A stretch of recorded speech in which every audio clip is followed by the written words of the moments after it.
Hello and welcome back to the channel. Today I'm going to be doing my monthly Q&A video.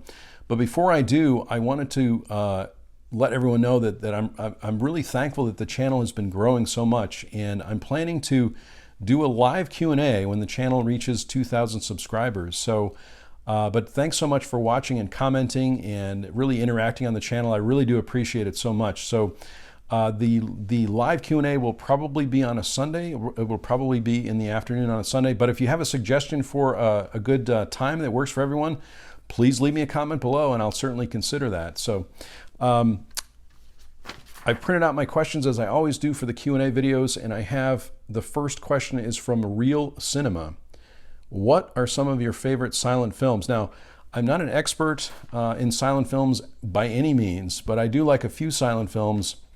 And I have some silent films in my collection that in some cases I still need to get to. But the one that I can really recommend, I'm a big fan of Alfred Hitchcock, and so I have this Criterion of The Lodger, which is a silent film, an early Hitchcock movie. And this is spine number 885 from the Criterion collection. And there's the back of that one. And I really like the early Hitchcock silent films because it really gives you a clue into some of the later films. He really has a lot of the same techniques, a lot of the same approach to filmmaking, and you can see those clues in these earlier silent movies. This one is The Lodger is from 1927. It's 90 minutes.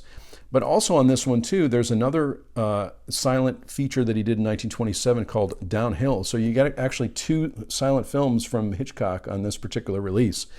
And this has a lot of great extra features as well. But this is one of my favorites, or these two films on this particular Blu-ray are a couple of my favorites. And I do have another one that I still need to get to. I know I'm going to love this, but I haven't had a chance to watch it yet. I just picked it up this year, and that is The Passion of Joan of Arc. I've heard so many good things about it. I'm just waiting for the right mood to strike to watch this movie. I know it's going to be very serious, but I'm really excited about it. And this happens to be spine number 62 from the Criterion collection. And I do have a few more silent films in my collection, mostly from Criterion, but like I said, I'm very new to silent films. So if you have a suggestion, please leave me that in the comments below. If you have another question, feel free to do that as well. So that's a great question.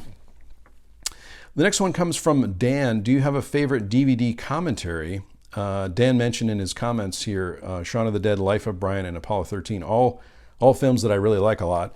I've talked about this one before on the channel, and I just was looking at the 4K today and noticed that this particular commentary had transferred over to that, which I wasn't surprised that it was. But one of my favorite films, Halloween from 1978, and I've talked about this before.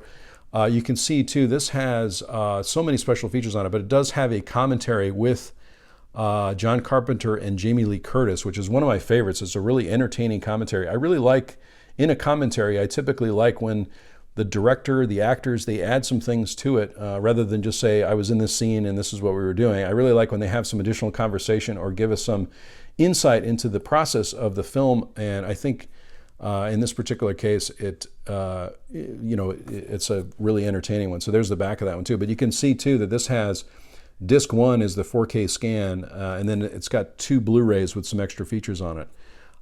This is a great pickup if you have a chance to get it. I know these were maybe a little on the pricey side last year, but I think some of the prices have come down.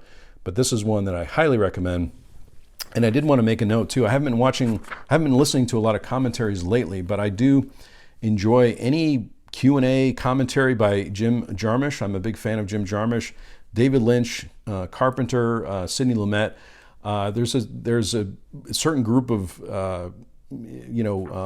artists that I could really listen to talk for hours, and those are just a few of them.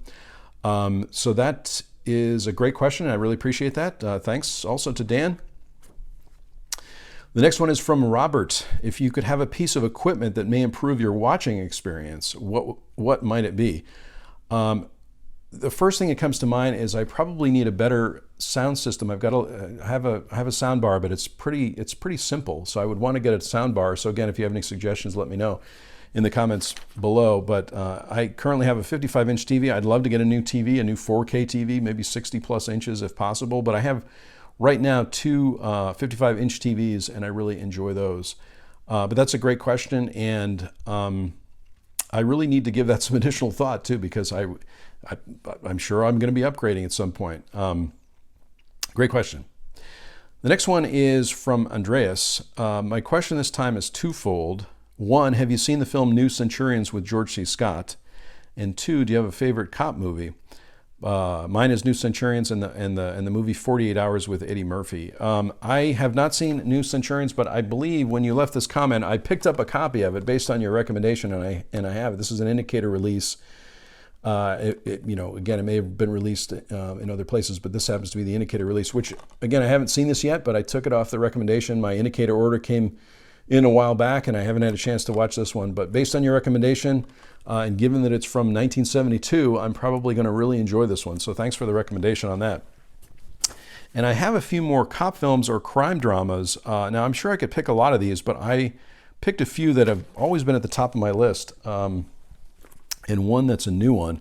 The first one I'll talk about is Al Pacino. It was just his birthday, I think, yesterday, in Serpico. I just love this movie. I think it's one of his great early performances, portraying Frank Serpico, and I just love his transformation in this movie and just the overall story. It's based on a true story. So Serpico, Al Pacino. I'm a big fan of Al Pacino also. I could watch anything with Al Pacino in it for sure. The next one is, these are some Warner Archive releases, but I'm a huge fan of Sidney Lumet, and this is Prince of the City. And I think this is a great release, and I really enjoy this movie quite a lot. Sidney Lumet, of course, an expert in these types of dramas, and I'm just looking for the date on this too. This is 1981, but close enough to the 70s. I really love this. I really love this movie. The next one also is, I'm completely drawn to this movie every time I turn it on, and that would be Gene Hackman in Night Moves. Really great. I just love this particular story with he happens to be an LA detective in this movie. And this movie is from 1975. And actually, every time I see this cover, I just want to watch the movie again. This is absolutely one of my favorite crime dramas, probably of all time. But there's so many that I could pick. I mean, this is a genre that I really like. The next one is a movie that, again, I'm a big fan of. This is from 1973. This is the 7-Ups with Roy Scheider and lots of other performers. Roy Scheider, Tony LoBianca, Larry Haynes, Richard Lynch, some other folks in this movie. I really love this movie. This is a great crime drama, police drama, etc. I really enjoy it. This is the DVD. Now, I know Twilight Time, I believe, released this movie. This doesn't have really any extra features on it except for a behind-the-scenes featurette, but I would love to see this get a regular, just another Blu-ray release that wasn't a Twilight Time release. I think probably the Twilight Time release has some extra features on it, but it would be nice to see this movie in wider distribution on Blu-ray, special edition, extra features, etc. I would love that. And finally, one that I just saw, I think, within the last 6 months, and of course I enjoyed it because it is from 1973 again, and that is, this is maybe a little bit of an obscure movie, but this is Electroglide in Blue with, who's in this? Let's see, Robert Blake is who I was looking to see, and this has some extra features on it as well, but I really enjoyed this one, and, you know, I love movies from the 70s, police dramas from the 70s, and these all pretty much fit, except for Prince of the City, which is right on the edge there of the 70s with, since it's 1981. But if you have a recommendation of your favorite police drama from the 70s, let me know in the comments below. I've seen a lot of them, but I'm sure I haven't seen everything. There's, no question that I haven't seen everything. So let me know in the comments below if you have a favorite one. That was a great question, and I'll probably do some more videos related to police dramas and movies of that particular genre that I enjoy. But most of the time it's the 70s and 80s. Of course, there's lots of other films that have been released in the 90s, etc., that I'm sure are great. But those are the ones that I typically focus on. And thanks again for the recommendation for the New Centurions. I have to get to watch that as soon as possible.